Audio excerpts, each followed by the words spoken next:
Hey, hello tout le monde, bonjour à tous les abonnés. Petite vidéo un peu différente pour vous expliquer en fait qu'est-ce qu'un orographe et comment ça fonctionne.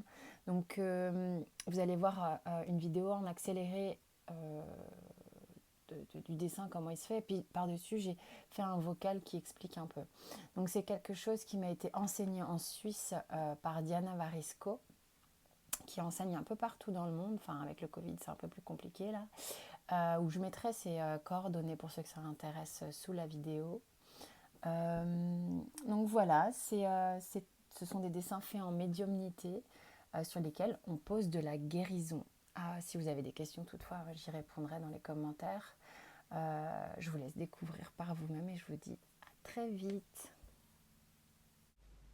Ok, alors c'est parti. Donc là, donc on a bien la feuille de dessin. Moi, à côté, je mets le cahier sur lequel je vais faire des notes d'écriture pas automatique, mais intuitive, plus, hein, parce qu'automatique, c'est encore un autre truc. Donc là, de base, j'étais en train de vous expliquer comment j'allais m'y prendre sur la vidéo. Mais voilà, j'ai décidé de faire un vocal à part. Donc voilà, ça commence. Je commence à noter souvent, moi, mes ressentis physiques. Avant, c'est souvent ce qui se passe avant que je me mette à dessiner, avant que j'ai des premières infos à avoir envie de dessiner. Et puis, pouf, tout à coup, je sais pas, il y a un truc qui se passe. Et là, par exemple, je me suis mis à voir concrètement une personne assise au bord de l'eau. Alors forcément, on n'est pas tous égaux au niveau du dessin. Moi, je suis loin d'être Picasso, même si j'adore l'art plastique et que j'aurais adoré pouvoir restituer exactement ce que je vois. On est très loin du compte.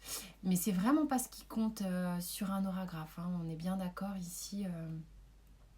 Ce qui va véritablement compter, c'est les pourquoi j'ai telle info qui déboule sur le dessin, et puis une autre, et puis une autre. Parfois, ça peut fonctionner comme un rébut. On vous fait dessiner des éléments qui finissent par vous raconter véritablement une histoire. Et c'est là que ça devient intéressant, en fait. Ça fait du sens au bout d'un moment. On est, pour certains, beaucoup en fonction de nos ressentis corporels qu'on va essayer de retranscrire sur le dessin. Si on n'y arrive pas, c'est aussi pour ça que j'aime bien prendre des notes également.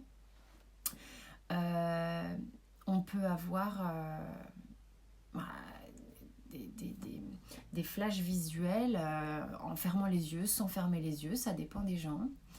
On peut avoir des pensées, donc c'est du clair savoir, comme une forme de télépathie, des messages qui nous sont envoyés. On n'entend pas nécessairement comme dans un téléphone hein, quand on fait de la médiumnité.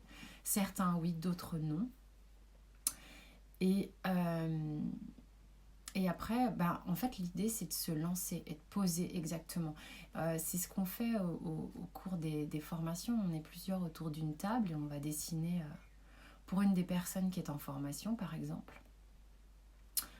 Et on ne se connaît pas hein, la plupart du temps quand on est en formation avec une dizaine de personnes, parfois moins, rarement plus. Et faut se lancer, il faut se risquer. Hein. Faut bien savoir que quand on fait un orographe, par exemple, quelqu'un qui m'appelle, qui me dit bonjour Jennifer, j'aimerais bien avoir un orographe et tout, bah, c'est quelqu'un que je ne connais pas. Donc quand je me mets à dessiner pour lui ou elle, dans mon petit coin, sur mon petit bureau, avec tout mon matériel, je commence à me lancer, à noter des choses en lien avec une notion de personnalité ou des blocages ou des événements de vie, poser des questions plus ou moins précises ou intimes, faisant référence parfois à l'enfance ou des choses comme ça. On peut avoir accès aussi à des vies antérieures, hein. Ça peut arriver. On a des potentiels futurs, on a des choses présentes, on a des choses liées au passé également. Tout peut arriver sur un orographe, on ne le choisit pas à l'avance, c'est vraiment quelque chose qu'il faut savoir. C'est comme un instantané que votre âme décide de, de nous donner, quoi. Hein. Et c'est ça qui est intéressant, c'est quand on est une dizaine de personnes à dessiner pour la même personne, chacun va obtenir des informations différentes parce qu'on n'est pas tous pareils. C'est ça qui est très intéressant. Certains vont avoir un... Enfin, on a tous nos filtres déjà. Et là où ça va nous parler le plus, là où on va être le plus à même à amener aussi de la guérison. Donc c'est ça qui est intéressant. Parce qu'un oragraphe, c'est avant tout un instantané de votre âme avec un message, en fonction du médium qui vous le fait, et on pose de la guérison dessus. Alors vous allez vous dire, ah mais c'est de la magie blanche, quelque chose comme ça. Bah oui, un peu quand même. Donc voilà, il y a une action sur un oragraphe. Le dessin continue de faire son effet. Il n'y a rien à faire à part laisser faire.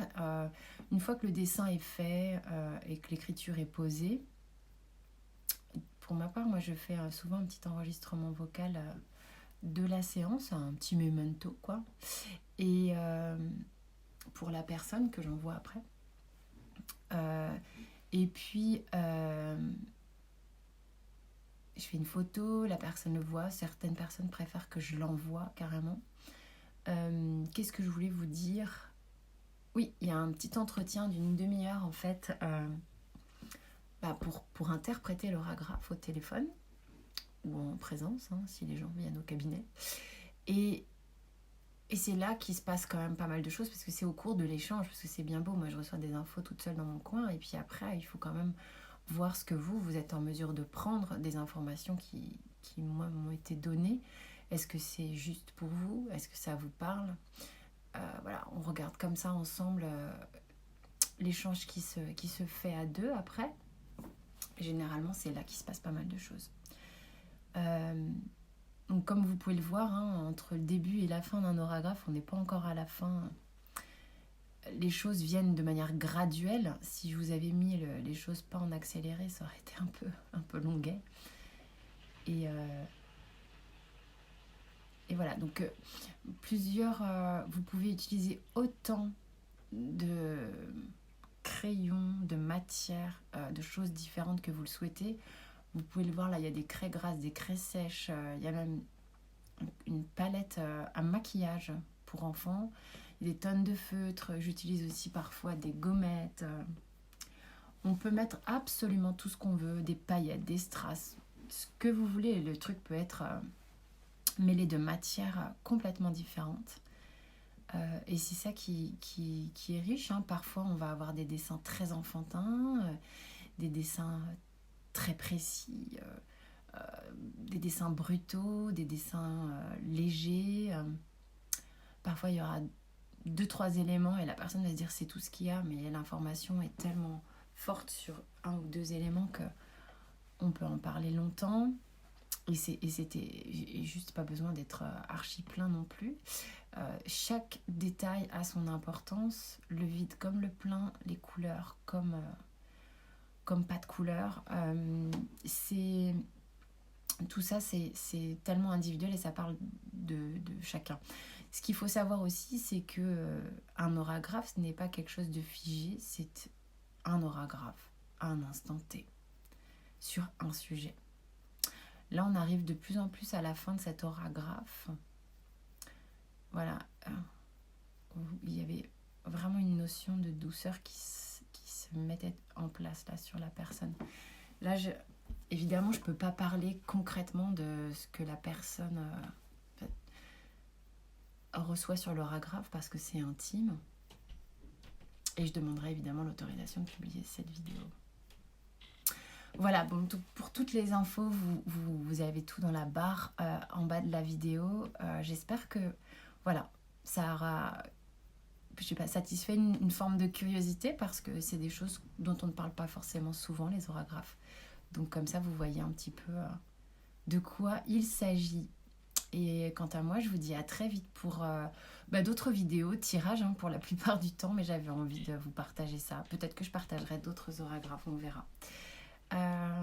C'était en tous les cas une initiative qui j'ai eu très envie. Je vous dis à très vite et portez-vous bien. Au revoir.